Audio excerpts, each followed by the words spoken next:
I'm here tonight to tell you about a father who loved his son and a son who loved his dad.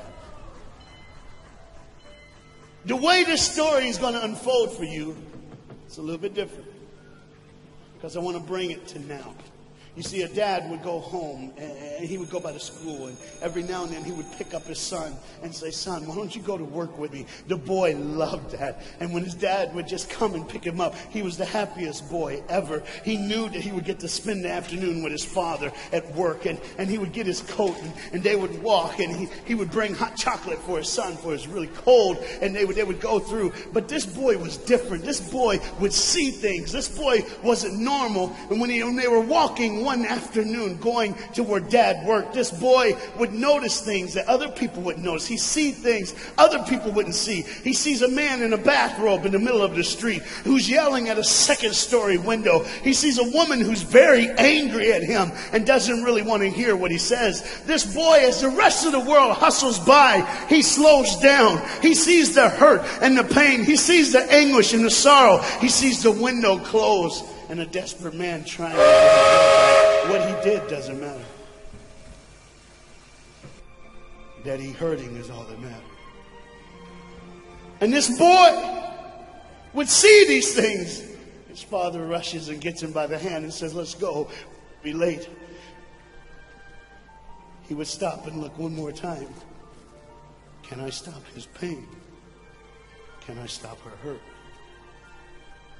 But the boy loved his father. They would go and they would catch the trolley. I think that's what you call it here. We call it a tram. Yeah, I don't know the words. But he would get on there with his dad, and the boy would just notice people. He would look. And that day, one particular, he noticed something as he got on the train. To explain something, as you can hear, there's a train coming, and I got to get through this before the train gets here. He saw a man, he saw a woman. He saw that the man seemed very happy and the woman seemed very sad, and he couldn't understand why they could be together and one be happy and the other be sad. He couldn't understand that, but the little boy knew that there was something wrong. He had this feeling, this instinct that was amazing, how he cared for other people, but he loved none other than his father. He knew his daddy loved him, and as he watched the world and their hurt and their pain, he knew that he would always have a father. But even notice this, I need you to understand as you hear this story and get involved in the life of this man and his son,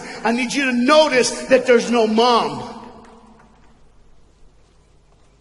As they walked through the woods, the boy would say to his father, "Dad, what will I do when I grow up? What will I get to do? Will I get a cool job like yours? How will I work?" He says, "I don't know, but I want to change the world. I want to do something great. I want to do something wonderful. I want to help people. I want to do something that could change the lives of anyone. I just want to be that great. I just want to do something good." And as he walked with his dad would say, "Son, you will be great. You will be awesome. You will change the world. Your life is going to be incredible." There was a train coming. There's always a train coming. The train is called life. We're all on the train of life, just riding. Whether we realize the truth or not, whether we realize what's happening or not, we're all on that same train tonight. Only God has saw it fit for us to be in the same room, in the same car, for such a time as this. When they get to the edge of the train track, he could see where his father worked. You see the bridge? That's what his dad did. You see, the bridge was very, very important. Boats needed to come to the harbor to get off their goods so they could make money. But trains were coming with people going from one town to the next. Not many cars in Europe, so they couldn't use a lot of that. So many people, not enough roads. So everybody used that train to get from the town to town to get to work and to get home. And one day the train was coming by. What you have to understand is that boy loved going to work with his dad. He would stay right by the river's edge, and he would do what he loved to do the most. Let me explain that. He loved to fish. Anybody like to fish here? Oh, all the guys go, The dad looks at his boy and he says, "Son, now remember the rules. You got to stay right here because I can see you from the window right here. Don't get out of the sight of this window because you got to stay there so I know you're safe. Catch you something good to eat." But as you can hear, the train's coming. The father's job was cool. If I wasn't a preacher, I wouldn't mind doing that. Get to work. Get grease on you. Even if you didn't have to, you just squirt it on you like you feel like you did something. That's what I would do. There was a boat coming in the harbor. Timing is very essential. I'll go ahead and give you the key. The key is this. There's always a light. Everybody say light. Say it again. One more time. There's a light that the train conductor needs to see. If that light is green, he can go. If it's red, he must stop. You see, God has given us road signs in our life that we must read. Lines that tell us to go and lines that tell us to stop. Whether we read those and believe them or not is up to us. That's why some of you have fallen and you cannot get up. But tonight, that's why I'm here. The boat needed to come through, so he called, and the man said, okay, I got time. It's a long time before the train should come. So he pulls the lever, as you just saw, and the big, huge steel bridge, the gears started turning. They started cranking the steam. All of a sudden, gears are moving, and that big, huge bridge is just starting to go up. As it rises higher and higher, he has to watch and make sure everything's set, everything's good, everything's fine. As he looks out the window, he could see everything, but the dad, being a good dad, keeps one eye on his work, but the other eye on his baby. One eye on the world, but the other eye on his children. You think God doesn't know where you are? He keeps one eye on his world and one eye on his child. No matter what you've done or where you've been, it's one eye on the world, but the other eye's on you. He's watched you and he's kept you. Even though your train is coming down the track, he understands that. And even though sometimes, I'm not going to get ahead of myself. See the red light? He didn't see it. So many times we don't see the red light. See, to just say the train was early. The boy can hear and see the steam. And he looks and says, Daddy, the train. Daddy, the train's early. Daddy, you got a daddy. Hey, Daddy, the train. Daddy, the train's coming. But the dad was looking at the gears, making sure he had enough oil, making sure there was enough steam to get the bridge back down for the train. And the boy knew one thing. Now listen, the boy knew that his dad one time showed him where the trigger was. It was a red lever. If he pulls it, the train bridge would collapse down fast and the train would be able to come across. All the boy knew was there were people on that train. There were people that needed to be saved. There were people that had, some of them just with their friends having a good time, like everything's fine. They did not know that the bridge was up. They did not know what was coming. They're just living their life like you and me, just going down the road, just being our own thing, doing our own thing. And the dad all of a sudden hears the train coming. He looks and then he said, oh, my son. He looks out and his boy's gone. He's like, oh my God, where's my son? Where's my son? He got to figure out. He looks back just in time to see his son trying to save the day. All he had to do was pull that lever. He reaches in to pull it, and the boy pulls too far, and he falls in the hole. Now it's on the father. And God the Father, did you hear me? God the Father has to make a choice. It's his now. Do I save my son, or do I save the world? But they don't even know. They don't even know. The greatest decision of his life. He can blame it on them not seeing the red light. He can blame it doesn't matter anymore. Pull the lever, save the world. Leave it up, save your son. For God so loved the world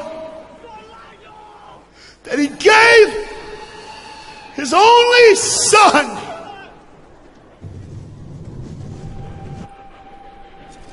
Whosoever believes in him will not perish.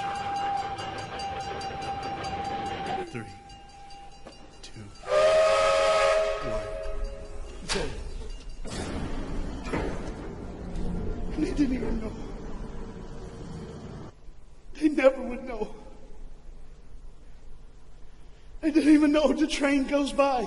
It's fine. Everything's cool. The bridge is down. Just like always. It's always going to be down.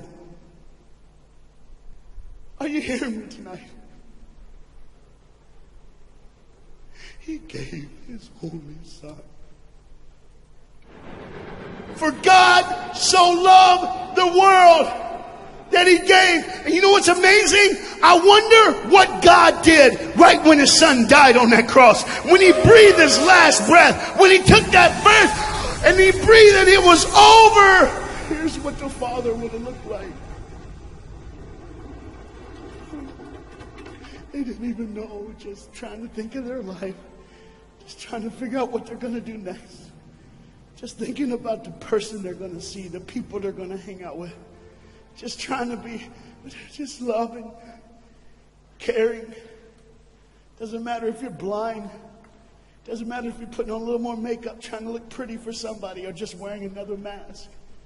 It doesn't matter. God gave His Son for you. What will I do when I grow up? Where will I go when I grow up? What kind of change?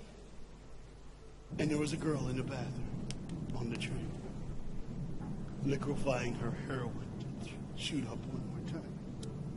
He died for her. He died for her. But in one moment, are you listening? In one moment, as the Bible says, everybody gets a chance. In one moment to see the look of the Father when He knows when you realize what He did for you, when you realize the sacrifice, when you realize He let His Son die so that you can live, when you realize what He did, no matter what you're doing, no matter where you're at in this life, no matter what you're a part of, you gotta stop. You gotta stop. Even if it's for 1 second and think, my God, He did it for me. He did it for me. And I pray to God you drop what you're doing. Drop what you're doing. With all the pain and the hurt and the sorrow in the world, He did it for you. That's why you're so quiet. You see, the train's coming. The train's coming. Everybody has things. You have ways of I don't want to do that. I don't want to, but why do I keep doing it? Even Paul said, why do I do? My flesh tells me, and I do what I know is wrong, and I don't do what I know is right. You got to understand tonight, the fight is on, and we can win. We become more than conquerors through Jesus Christ. And I'm not preaching just for me. I'm preaching on behalf of you. But what you got to understand is, there had to be a moment in those 3 days when Jesus died on a Friday and rose again on a Sunday. There had to be this moment. Go ahead, look at the screen. When it was just God and His baby and His Son.